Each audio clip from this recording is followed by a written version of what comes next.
बिस्मिल्लाहिर्रहमानिर्रहीम। अस्सलाम वालेकुम। यूट्यूब चैनल पर तारिक मतीन आपको खुश आमदीद कहता है। इमरान खान साहब की हुकूमत रिफॉर्म्स पे काम कर रही है। 700 से ज़ायद कवानीन हैं जिनमें तरमीम पर काम हो रहा है और ये बहुत बड़ा काम है। ये पाकिस्तान की बहुत बड़ी ज़रूरत है।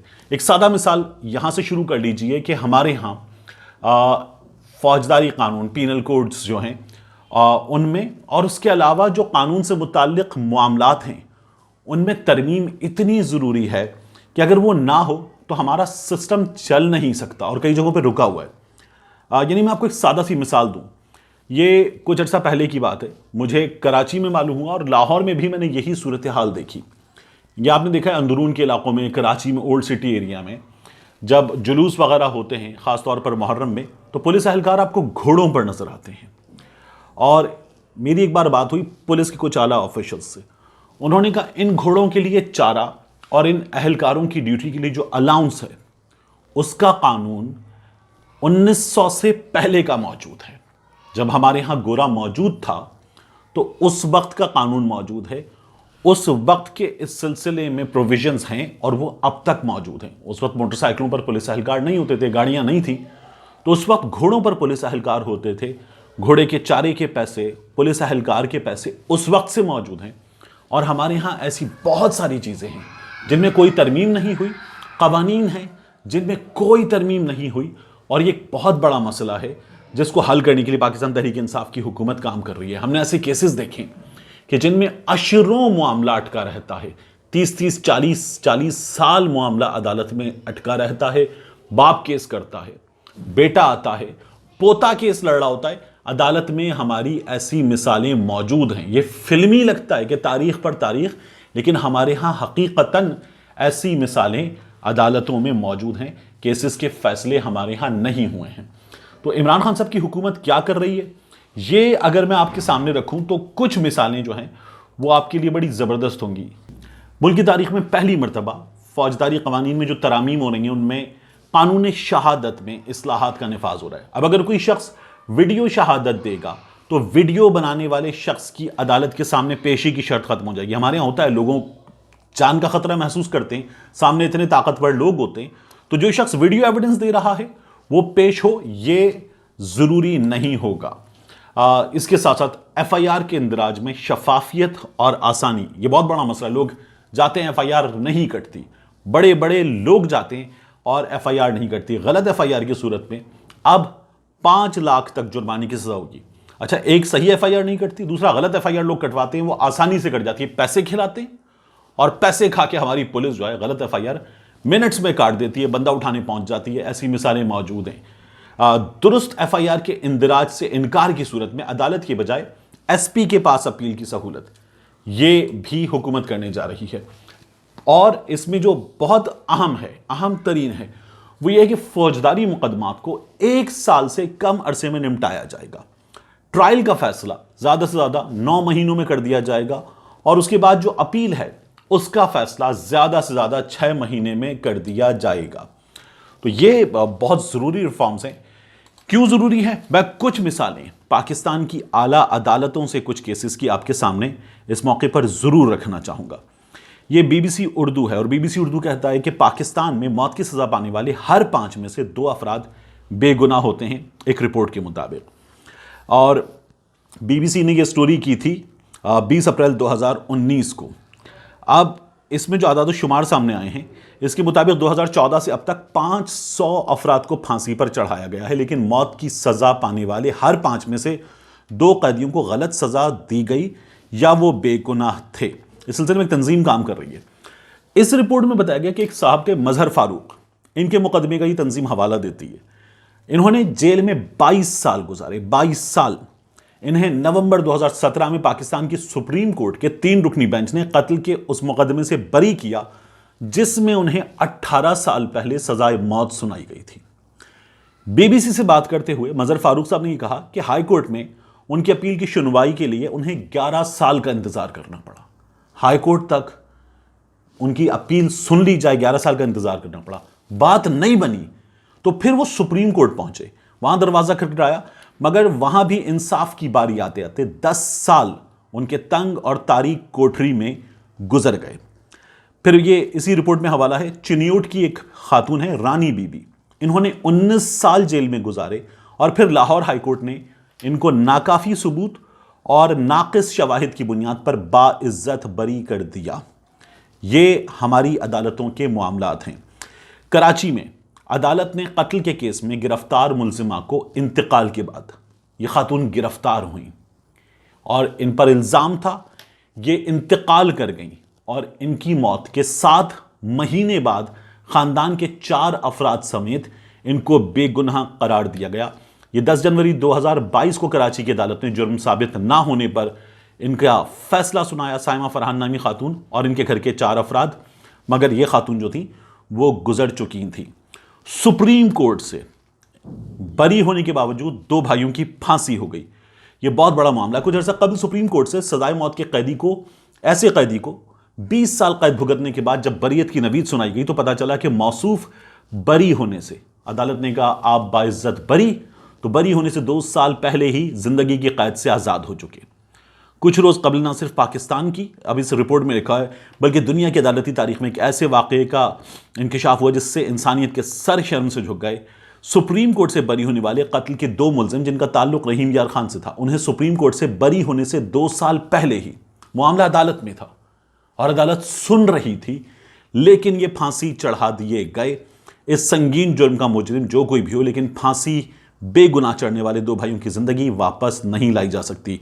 इनके नाम थे 4 सगे भाई, गुलाम कादिर, गुलाम सरवर, गुलाम फरीद, गुलाम गौस, और अपने दीगर साथियों करम हुसैन वगैरह के साथ मिलकर गैरत के नाम पर अपनी बेटी सलमा के अलावा हमसाय अब्दुल कादिर को कत्ल कर दिया था। ये केस चला था और उसके बाद जो है इन्हें इंसाफ मिला, तो उससे पहले ये लोग गुजर चुके थे। हमारे यहाँ ऐसी बहुत सारी मिसालें मौजूद हैं और इन तमाम मिसालों में, जैसे एक और वाक़या है, इसमें भी 11 साल बाद बाइज्जत बरी किया गया मुलजिम को। ये मिसालें हमारे यहाँ ढेरों मौजूद हैं। इसमें इमरान खान साहब की हुकूमत जो है वो अब रिफॉर्म्स के लिए काम कर रही है। सुप्रीम कोर्ट बार एसोसिएशन के हसन भुन साहब आ गए, उन्होंने कहा नहीं जी, ये फ़रोग नसीम साहब की नेक नियति नहीं है इसमें और ये गलत कर रही है हुकूमत, और फ़रोग नसीम साहब ने इस पर काम भी नहीं किया, स्टेक होल्डर से बात भी नहीं की, ये बिल्कुल गलत कर रहे हैं, हम इसकी मुखालिफत करते हैं। मैंने कुछ लोगों से पूछा और मेरी खुद की भी राय यही थी और वही राय उन लोगों की थी। मैंने कहा ये क्यों मुखालिफत कर रहे हैं? उन्होंने कहा ये जो वकील हैं इनका 9 महीने में फैसला हो जाए और 6 महीने में अपील का फैसला हो जाए तो इनकी तो दुकानें बंद हो जाएंगी। ये तो खाते ही तारीख पर हैं, तारीख मिलती है, तारीख मिलती है, तारीख मिलती है। एक माफिया है जो ताकतवरों को तहफ़्फ़ुज़ फराहम करता है। ये रिफॉर्म्स हो जाएं तो इस माफिया की तो नौकरी गई भाड़ में, ये लोग हो गए फारिग। तो इसलिए इमरान खान साहब की हुकूमत के इन रिफॉर्म्स के सामने एक बार फिर ये लोग इस वक्त आ रहे हैं। इसके बाद मैं आपको बताऊं, मैंने आपसे कहा था जंग अखबार ने एक बार फिर शौकत खानम के खिलाफ खबर दी और इल्ज़ाम लगाया। ख्वाजा आसिफ साहब इससे पहले इल्ज़ाम लगा चुके हैं, गलत साबित हुआ था। जंग अखबार ने इल्ज़ाम लगाया और कहा foreign funding case, hospital donors unaware of their donations siphoned off to PTI. ये फॉरेन फंडिंग केस में कुछ लोगों की लिस्ट दी गई पीटीआई की जानिब से। इन्होंने दावा किया कि ये जो लोग हैं, इनमें से बाज़ ने कहा कि नहीं जनाब, हमने तो जो है वो पीटीआई को पैसे नहीं दिए थे, हमने पैसे दिए थे शौकत खानम को और ये पैसे पीटीआई को चले गए, हमें पता ही नहीं है। फ़खर दुर्रानी साहब ने ये स्टोरी की, मरियम नवाज शरीफ साहिबा ने इस पर लिखा ट्विटर पे आके, ये बात साबित हो चुकी है कि अस्पताल के नाम पर मांगे गए पैसे पार्टी फंड में जाते रहे, पार्टी फंड के पैसे जाती अकाउंट में जाते रहे और अवाम के पैसे उनकी जेबों में जाते रहे। यह अखलाकी तौर पर, मजहबी तौर पर, कानूनी तौर पर इंतहाई घिनौने जराइम हैं जिसकी मिसाल तारीख में नहीं मिलती। जंग अखबार की इस खबर पर मरियम नवाज शरीफ साहिबा ने मजहब कार्ड भी खेल दिया। इसी तरह से ट्विटर पे ये इमरान खान साहब के सल्लल्लाहु अलैहि वसल्लम के तलफ़्फ़ुज़ पर भी बात कर चुकी हैं और कह चुकी कि इस शख्स को कोई ये अदा करना सिखा दे। ये इमरान खान साहब जब रियासत मदीना की बात करते हैं तो ये और इनकी जमात जो है वो ये भी कहती हैं कि ये शख्स किस हद तक गिर गया है, ये क्या मिसालें दे रहा है, और ये रियासत मदीना की बात करता है। ऐसे ही लोग थे जिन्होंने तारिक जमीन साहब से माफ़ी मंगवाई थी। मरियम साहिबा एक बार फिर इस मामले पर, हॉस्पिटल के मामले पर भी सियासत कर रही हैं, मजहब कार्ड भी खेल रही हैं। शौकत खानम हॉस्पिटल ने इसका जवाब दे दिया है। शौकत खानम हॉस्पिटल इसका जवाब देते हुए क्या कहता है, मैं आपके सामने रख देता हूं। शौकत खानम हॉस्पिटल का कहना है, शौकत खानम अस्पताल शौकत खानम अस्पताल की इंतजामिया का कहना है, शौकत खानम मेमोरियल कैंसर अस्पताल एंड रिसर्च सेंटर की इंतजामिया अतियात की बतौर पार्टी फंड्स इस्तेमाल की सख्ती से तरदीद करती है। मौसूल होने वाले तमाम अतियात का मुकम्मल रिकॉर्ड महफूज किया जाता है। तमाम अतिया दहिंदगान को बाज़ाब्ता रसीद का इजरा किया जाता है, जिसके जरिए बाआसानी अतिया की गई रकम और अतिया दहिंदा को ट्रेस किया जा सकता है। इसके बाद ये कहते हैं कि शौकत खानम मेमोरियल अस्पताल के तमाम अतियात के रिकॉर्ड को बरकरार रखा जाता है। पाकिस्तान और बैरून मुल्क हमारे तमाम मालियाती रिकॉर्ड का बजरिया आज़ाद फरीक़ैन शफाफ ऑडिट किया जाता है, ताकि तमाम काबिल इतलाक़ मकामी कवायद और ज़वाबित की तामील को यकीनी बनाया जा सके। इसके बाद शौकत खानम कहता है, मौसूल होने वाले तमाम अतियात कैंसर के मरीजों की माली हालत से कता नज़र उन्हें आलमी मयार के इलाज, मुआलजे और देखभाल की फराहमी के लिए सर्व किए जाते हैं। और शौकत खानम ये कहता है, हम अपने अतिया दहिंदगान की सखावत की बदौलत कैंसर के 75% से ज़ायद मरीजों को बिल्कुल मुफ्त इलाज फराहम करते हैं। इस इदारे की नेकनामी को ख़राब करने और अतिया दहिंदगान के जहनों में शकूक पैदा करने की कोई भी कोशिश मरीजों की ज़िंदगियों से खेलने के मुतरादिफ है। आप कीजिए इमरान खान के खिलाफ सियासत, इमरान खान को निशाना बनाइए, PTI को निशाना बनाइए, इमरान खान की हुकूमत को निशाना बनाइए, लेकिन शौकत खानम को बख्श दीजिए। शौकत खानम एक बहुत बड़ा काम कर रहा है और इस बात की गवाही लाखों लोग देते हैं। पाकिस्तान में इस वक्त 4 हॉस्पिटल्स हैं, 4, जो एक तंजीम है JCI, इसके जरिए एक्रेडिटेड हैं और इनके पास जो है वो JCI की सनद मौजूद है। और इनमें पहले और दूसरे नंबर पर Shaukat Khanum memorial cancer hospital है लाहौर का और पेशावर का। तीसरे नंबर पर इसमें मौजूद है आगा खान यूनिवर्सिटी हॉस्पिटल कराची और चौथे नंबर पर मौजूद है शिफा इंटरनेशनल हॉस्पिटल। JCI से सनद रखने वाले पाकिस्तान के ये 4 हॉस्पिटल हैं। इसके अलावा हज़ारों हॉस्पिटल्स हैं पाकिस्तान में छोटे बड़े जो ये सनद नहीं रखते। खुद शरीफ ख़ानदान का जो हॉस्पिटल है, एक से ज़्यादा हॉस्पिटल्स हैं जो इनके फंड से भी चलते हैं और आम आदमी के फंड से भी चलते हैं, उनके पास भी ये सनद नहीं है। मैंने आपसे कहा था आखिर में मैं आपको बताऊंगा कि सेहत कार्ड क्या कर रहा है। सेहत कार्ड की वजह से इनकलाब बर्पा हो रहा है, स्लोली ग्रेजुअली। हमारे दोस्त राय साकिब खरल ने एक टीवी इंटरव्यू के लिए लोगों से बात की, उनकी राय ली सेहत कार्ड पर और क्या क्या सहूलतें उनको मिल रही हैं जानने की कोशिश की। सबसे बड़ी गवाही खुद उनकी है। अपने प्रोग्राम के अलावा उन्होंने ये गवाही ट्विटर पे आके दी। ये गवाही सुनिए। मिलते हैं इंशाल्लाह आपसे अगले व्लॉग में। यकीन मानिए कि आज बहुत सारे सवाल जो मेरे जहन में थे कि लोगों ने इसके ऊपर एक वो प्रोपेगेंडा किया हुआ था, कैंसर का इलाज उससे नहीं होता, उससे डायलिसिस नहीं होते, उससे सर्जरीज नहीं होती, उससे ये नहीं होता, उससे वो नहीं होता। वो बहुत सारे सवालात के जवाब वो तो जब शो चलेगा तो आपको मिलेंगे, लेकिन मैं उसका लुब्बे लुबाब आप तक पहुँचाना मकसद था कि आपके तमाम टेस्ट जो इमरजेंसी में आप जाते हैं तो आपके तमाम टेस्ट जिनका आप अपनी पॉकेट से पे करते हैं और अगर आपको एडमिट कर लिया जाता है, आपकी फ़ाइल उस सेहत इंसाफ कार्ड पे शिफ्ट कर दी जाती है, तो आपका तमाम वो टेस्टों के पैसे भी आपको उसी दिन वापस मिल जाएंगे।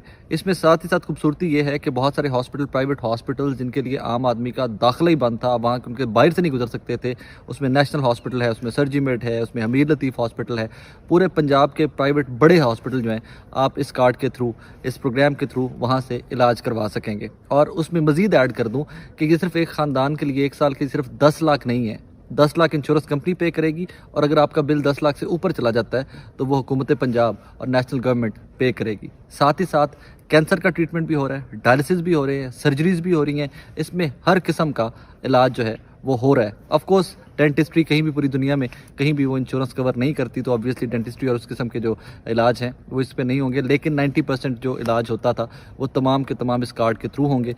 उसके बाद इसमें सेकंड चीज़ कि जितने गवर्नमेंट हॉस्पिटल पहले ऑपरेशनल हैं, जो पहले काम कर रहे हैं, जिस तरह वो रूटीन में काम कर रहे हैं, जो फैसिलिटीज़ वहाँ पर मौजूद थी वो वैसे की वैसे चलेंगी। सो ये एक पैरेलल हेल्थ सिस्टम आ रहा है। हेल्थ सिस्टम के साथ सपोर्टिव हेल्थ सिस्टम आ रहा है कि बहुत सारी बीमारियाँ जो बहुत महंगा इलाज था और आम आदमी अफोर्ड नहीं कर सकता था, अब वो तमाम बीमारियों का इलाज भी आप पाकिस्तान के बेहतरीन हॉस्पिटल से करवाएँ और आपको 1 रुपया भी पे नहीं करना पड़ेगा। यकीन मानिए जब ये सिस्टम पूरा पाकिस्तान में इंप्लीमेंट हो जाएगा इसका, तो जितनी दुआएं तहरीक इंसाफ और इमरान खान को सिर्फ इस एक सेहत कार्ड पे मिलने वाली हैं, आप उसका इमेजिन भी नहीं कर सकते। आज जितने पेशेंट से मैं मिला हूँ, 4-5 डिफरेंट डिपार्टमेंट्स हॉस्पिटल के में जितने पेशेंट एडमिट थे, मैं उनसे मिला, उनसे बात की है, और हर बंदे के दिल से इमरान खान और तहरीक इंसाफ के लिए दुआएं निकल रही थी। बिकॉज बहुत सारे लोग इस तरह, क्या पाकिस्तान की शायद 80% आबादी ऐसी है कि जो 50,000 लाख रुपया, 2 लाख रुपए का ट्रीटमेंट किसी हॉस्पिटल से अफोर्ड नहीं कर सकते थे, और अब सेहत कार्ड के ऊपर इट्स एवरीथिंग इज़ फ्री।